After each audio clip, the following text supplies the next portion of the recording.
Un an et demi après la disparition de Jean Raspail, que vous connaissez bien, chers auditeurs, Albin Michel sort ce magnifique livre, Petits éloges de l'ailleurs, un recueil d'écrits, interviews, récits de voyage, critiques littéraires qui permet de voyager dans l'univers du voyageur qu'était Jean Raspail, de son enfance jusqu'à son grand départ. Et je vous propose, puisque vous le connaissez bien, puisque Jean Raspail était un favori de Radio Courtoisie, d'écouter un passage de Jean Raspail ici, à cette antenne. Chers amis de Radio Courtoisie, savez-vous que grâce à Jean Ferret, voilà que vous représentez aujourd'hui dans ce pays deux éléments essentiels et apparemment contradictoires, une arrière-garde et une avant-garde. On bataille à Radio Courtoisie dans un style très cavalerie légère, on ferraille pour la défense de nos antiques vertus françaises, ça c'est l'arrière-garde. Et en même temps, avec intelligence, ne soyons pas modestes, et aussi avec une très sûre anticipation, on se sert de ces mêmes armes pour éclairer nos compatriotes à travers toutes ces mêlées truquées où la France de demain se cherche sans se trouver. Et ça, c'est l'avant-garde, peut-être même l'avant-garde de l'avant-garde. Mais pour cela, il faut que notre radio vive. Les grosses machines financières, ça a toujours été dans notre camp. La vraie droite, le pays réel, ce que nous sommes, ont toujours manqué cruellement d'argent. C'est à notre honneur, mais tout de même, il y a des limites. Voilà, Jean Raspail qui faisait un appel aux dons. D'ailleurs, chers auditeurs, si vous souhaitez faire un don, vous pouvez toujours sur soutenir.radiocourtoisie.fr. Mais nous ne sommes pas là pour là, nous sommes bien là pour parler de Jean Raspail. Et pour ça, je suis avec Philippe Hemsen, bonjour. Bonjour. Écrivain, vous avez dirigé la publication de ce livre, Petits éloges de l'ailleurs, sur Jean Raspail, et vous aviez écrit dans Hurrah Raspail un recueil hommage de textes de différents écrivains, lecteurs et amis de Jean Raspail, donc un grand connaisseur de Jean Raspail. Vous avez aussi écrit la première étude critique en français sur Stephen King, appelée Hantise de l'écrivain. Vous avez également écrit sur Richard Wagner, donc bonjour à vous Philippe Hemsen. Nous sommes également avec Stéphane Barsac, bonjour. Bonjour. Journaliste, écrivain et éditeur aux éditions Albin Michel. C'est vous qui avez édité ce livre, Petits éloges de l'ailleurs. Vous allez d'ailleurs, dans quelques instants, nous raconter comment vous est venue cette idée d'édition. Et puis, nous sommes toujours avec Jean-Louis Tremblay, grand reporter au Figaro Magazine. Et j'imagine que vous appréciez Jean-Louis Tremblay. Vous connaissez bien aussi Jean Raspail. Mais je me tourne tout de suite vers Stéphane Barsac pour commencer. Comment d'abord vous est venue cette idée ? Alors, il se trouve que Jean Raspail est mort finalement il y a assez peu de temps. Oui. Et à l'occasion du premier confinement, j'ai eu une discussion avec Philippe Hemsen. Et nous nous sommes dit à cette occasion qu'il serait bien justement, comme le confinement serait appelé à cesser, de trouver dès la sortie de crise un rebond. Et donc de réunir tous les textes inédits en volume de Jean Raspail qu'il avait semés au gré des années, au gré des décennies même, dans différents journaux, et de pouvoir les offrir en bouquet comme une invitation justement à partir, une invitation au voyage. Et donc ça a été ce grand travail que Philippe Hemsen a entrepris. Et donc le livre sort effectivement au moment où les confinements cessent, mais malheureusement où la guerre commence. Alors d'une certaine manière, il faut dire que l'idée justement que le livre puisse être un contrepoison à l'époque reste d'autant plus valable. C'est-à-dire qu'effectivement, là où nous étions enfermés, nous avions besoin de sortir. Et là où nous sentons effectivement le frémissement de l'histoire dans ce qu'il a de plus inquiétant, il est bien aussi de reprendre assurance et de se dire que le monde est aussi un lieu de conquête paisible.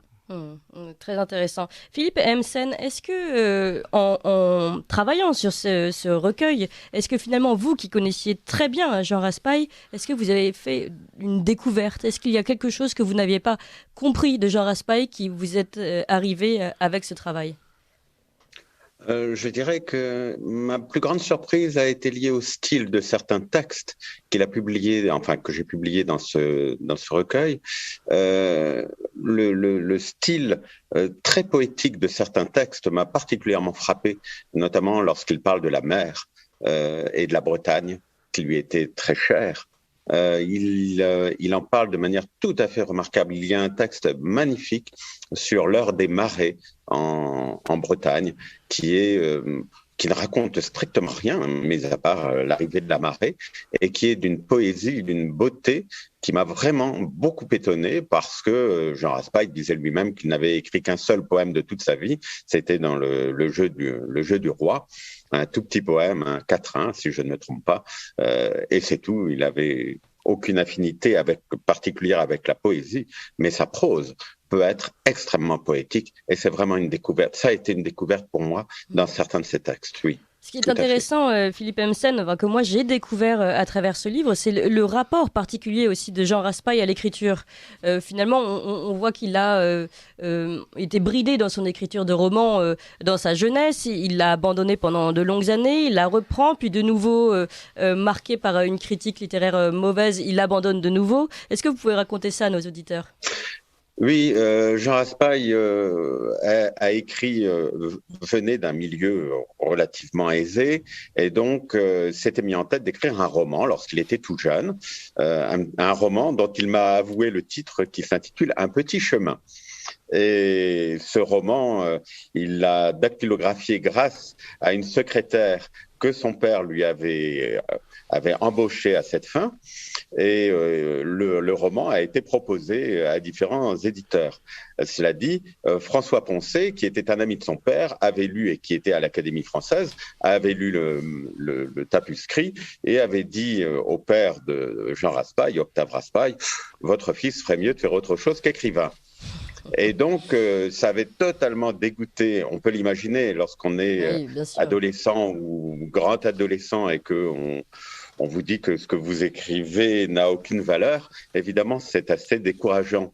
Et donc, Jean Raspail a fermé la porte sur l'écriture, probablement que c'est ce qui lui a ouvert la voie vers les grands voyages, puisque peu de temps après, il est parti sur les chemins d'eau du roi entre Québec et la Nouvelle-Orléans. Et donc, même à cette occasion-là, il n'a pas écrit, puisque celui qui a écrit l'épopée de ce premier, enfin le récit de ce premier grand voyage, c'est Philippe Andrieux, qui était un des 4 membres de l'équipe. Et Jean Raspail n'a strictement rien écrit, sauf son journal personnel. Puis ensuite, ils sont partis en Terre de Feu, Alaska, donc là en voiture. Et cette fois-ci, il a recommencé, il a renoué un petit peu avec l'écriture, mais vraiment de manière extrêmement timide, avec toujours Philippe Andrieux. Ce qui a donné un résultat qui est un compte-rendu de voyage, mais il avait parfaitement conscience de ne pas avoir trouvé son style.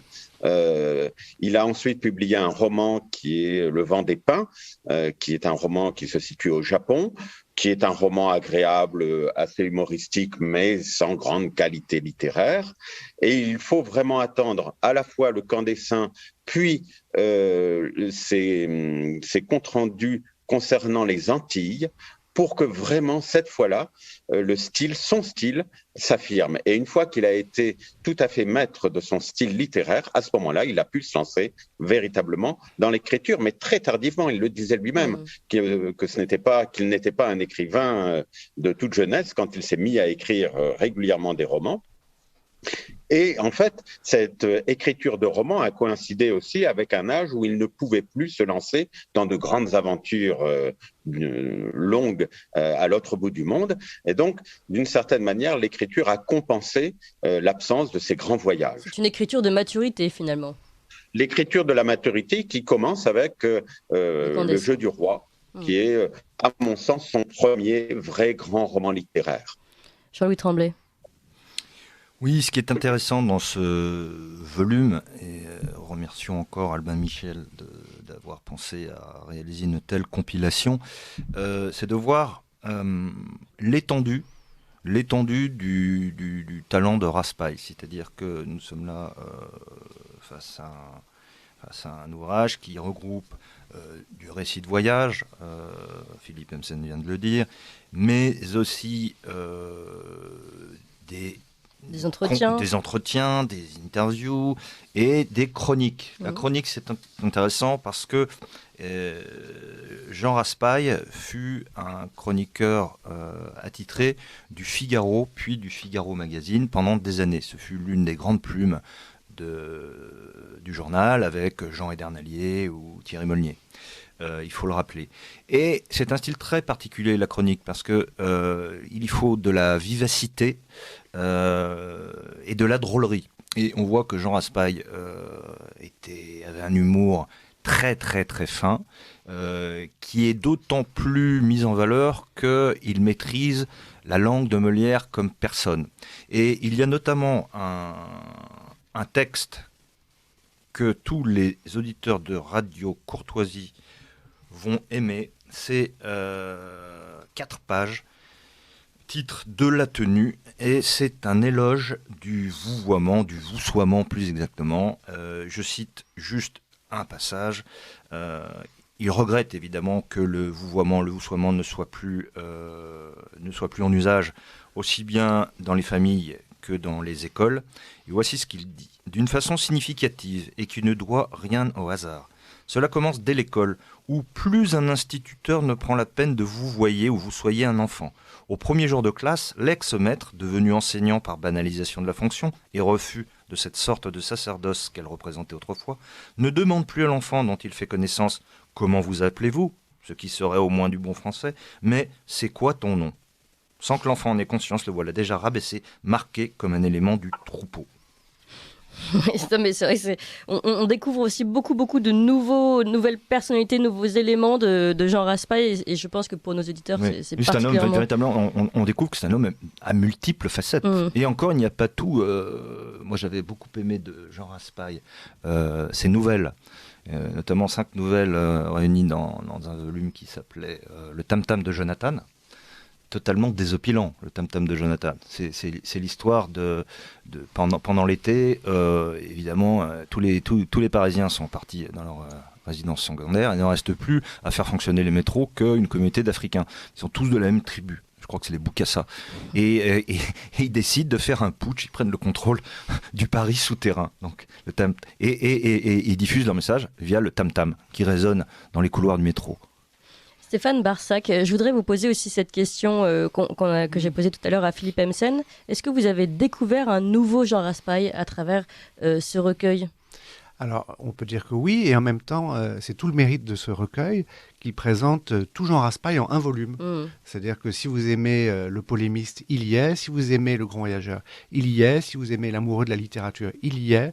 Si vous aimez l'insoumis, le rebelle, celui qui, justement, a toujours eu le courage de dire « je », il y est à toutes les pages. Donc c'est un vade-mecum extraordinaire parce qu'en fait on a un univers entier qui se présente. C'est un homme qui est là devant nous, qui se tient, il est debout et il est tout à fait jeune en réalité. Et effectivement le talent c'est une longue patience, il faut des années avant d'être maître de sa jeunesse en réalité. Et là on voit quelqu'un qui est effectivement dans sa jeunesse éternelle au cours de 70 ans d'écriture. Donc on le suit dans ses chevauchées avec les Indiens, on le suit en Patagonie, on est face à l'Atlantique, mais on est aussi face aux grandes questions qui sont effectivement l'usage du verbe et comment faire de ce verbe un instrument de résistance. Et on découvre aussi, je trouve, dans ce recueil, un rapport à la temporalité. Il y a des allers-retours dans le temps, de sa jeunesse à ses derniers jours, où lui-même revoit revisite avec nous son enfance. Et d'ailleurs, en général, il dit qu'il ne nie rien, il accepte tout ce qu'il a fait dans son enfance. On lui a souvent posé la question pour le camp des saints, notamment, et il a dit non, je ne regrette absolument pas d'avoir été dans la force de la jeunesse pour ce livre.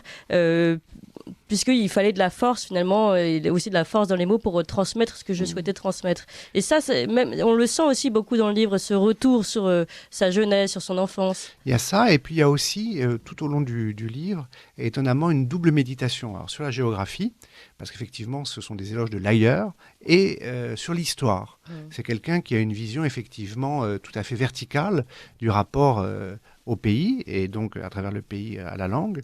Et à ce titre-là, permettez-moi, comme l'a fait mon ami Jean-Louis, de citer un texte qui est d'actualité. Alors on pourrait croire que c'est un texte du jour, qui est le texte qu'il a écrit sur Anne de Kiev, qui est sous-titré « Une viking sur le trône de France ».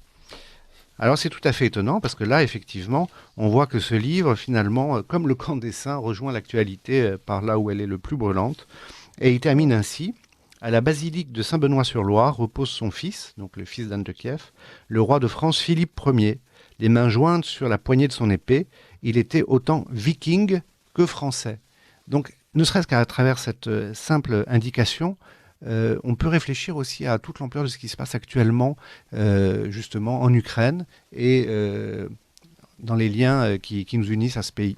Et à la Russie aussi bien, d'ailleurs, puisque c'est une guerre fratricide, en fait. Oui, évidemment. Et ce qui est intéressant avec Jean Raspail, c'est que, un peu comme l'expliquait Jean-Louis Tremblay tout à l'heure, il ne n'hurlait pas avec les loups, il prenait toujours un chemin de traverse. Défenseur des causes perdues. On aimerait l'entendre aujourd'hui. Et finalement, ce livre nous permet de l'entendre sur ce qui se passe aujourd'hui. Jean-Louis Tremblay.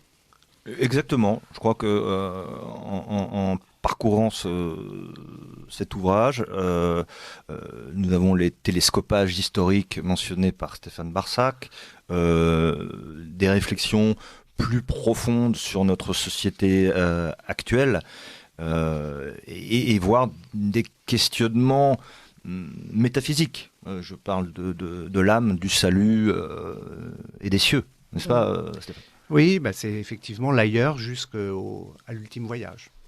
Philippe Hemsen, qu'est-ce que, à votre avis, comme l'a fait Stéphane Barsac, quel peut-être texte donne particulièrement à penser aujourd'hui dans notre actualité quel texte de Jean Raspail avez-vous recueilli qui aujourd'hui résonne avec l'actualité ?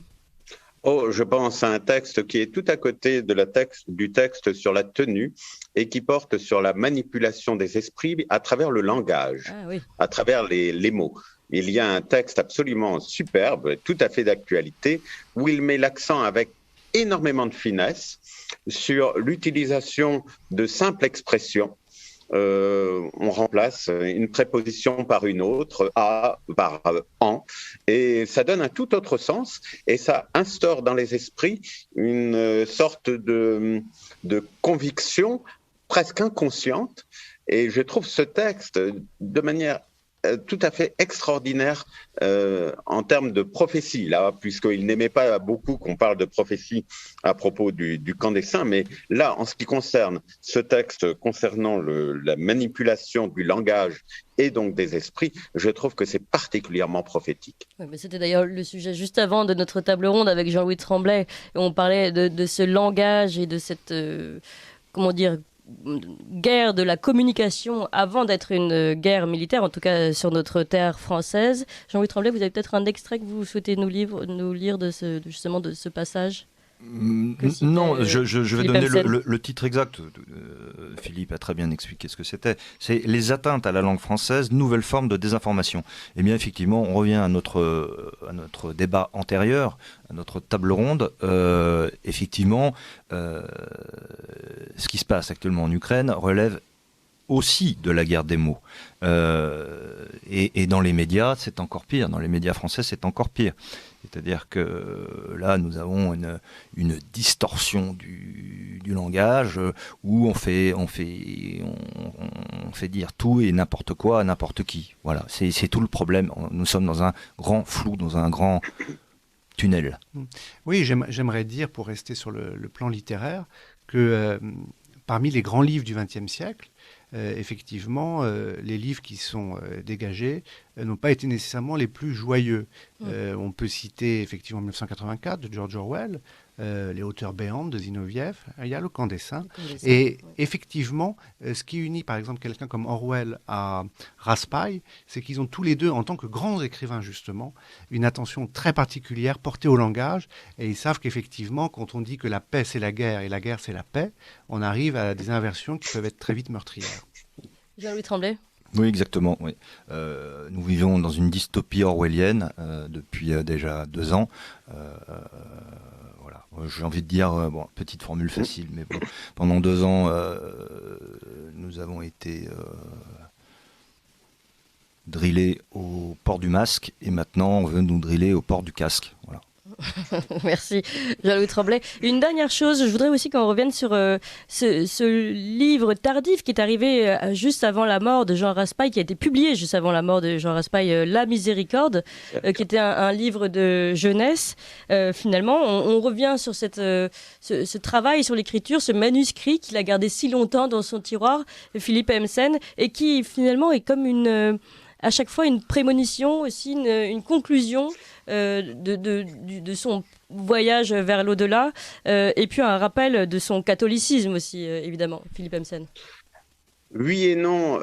En fait, c'est un ouvrage qui l'a vraiment accompagné durant toute sa carrière d'écrivain. Oui. Il est contemporain du Jeu du Roi, et même précédemment du Camp des Saints. Je crois qu'il a écrit les toutes premières pages à l'époque du Camp des Saints, et puis il l'a conservé par devers lui durant toute sa carrière. Et il témoigne surtout, je pense, moins de son catholicisme, parce qu'il était très attaché aux formes du rite, et surtout du rite d'avant Vatican II. Mais la miséricorde témoigne surtout de son rapport à la foi et à Dieu, qui était extrêmement problématique chez lui, parce qu'il pensait avoir perdu la foi très jeune. Et d'une certaine manière, il l'a cherché, Dieu, à travers tous ces voyages. Quand vous prenez tous ces récits de voyage, il y a toujours une scène où, d'une certaine manière, il va chercher un Dieu qui peut être un Dieu totalement exotique. J'ai en tête notamment une scène qu'il raconte sur les bords du lac Titicaca, si je ne me trompe pas, où il s'enferme tout seul toute une nuit dans une ancienne église, où il invoque les anciens dieux du lieu de manière vaine, mais il les invoque. Et d'une certaine manière, à travers tous ces romans, il y a une quête spirituelle dont témoigne la miséricorde. Mais il ne pouvait pas l'écrire. Il s'est arrêté, il me disait toujours qu'il s'était arrêté à 40 pages de la fin, parce que ce qui venait après, et qu'il n'a pas écrit, relevait de l'intime, relevait de son rapport intime à la foi et à Dieu. Et c'est la raison pour laquelle il a laissé ce livre inachevé. Mais il a choisi de le publier malgré tout. Il a quand même choisi à la fin de sa vie. À la fin de sa vie, justement, lorsqu'il savait très bien qu'après ce livre-là, rien d'autre ne viendrait en termes d'écriture. Comme une conclusion qu'il laissait infinie. Et une conclusion qui est ouverte, puisqu'il laisse son personnage, j'allais dire, au bord de la route, sur le point de partir vers une église où on l'a incité à aller, où le prêtre l'a incité à aller le lendemain, et il le laisse là, comme pour nous inciter à poursuivre notre propre chemin. Il y a dans son roman Les Pickendorf, la devise des Pickendorf, c'est « je suis mes propres pas ». Et en fait, c'est ce qu'il nous incite à faire, d'une certaine manière, à la fin de la miséricorde, à suivre nos propres pas. Voilà, il nous invite, nous aussi, au voyage, et un voyage aussi à travers ce livre Petits éloges de l'ailleurs, un voyage à travers son univers, l'univers de Jean Raspail. Franchement, merci beaucoup pour ce très beau livre qu'il faut prendre le temps de lire et relire. Moi-même, on ouvre certaines pages, il faudra qu'on découvre de nouveaux chapitres, de nouveaux entretiens qui nous permettent de mieux comprendre qui est Jean Raspail, que, chers auditeurs, vous appréciez beaucoup ici à Radio Courtoisie. Donc, merci Albin Michel et Stéphane Barsac, éditeur d'Albin Michel et qui avait édité ce livre. Merci à vous Philippe Emsen, donc écrivain. Merci. Et qui avait dirigé donc la publication de ce livre également. Et puis merci à vous Jean-Louis Tremblay, grand reporter au Figaro Magazine. On vous retrouve la semaine prochaine. Chers auditeurs, je vais faire comme Jean Raspail. Est-ce qu'on a le temps de le passer d'ailleurs, Jean Raspail, qui nous demande finalement de nous soutenir. C'est pas grave. Vous faites un don à soutenir.radiocourtoisie.fr par exemple. Et puis moi je vous dis à demain à 7h.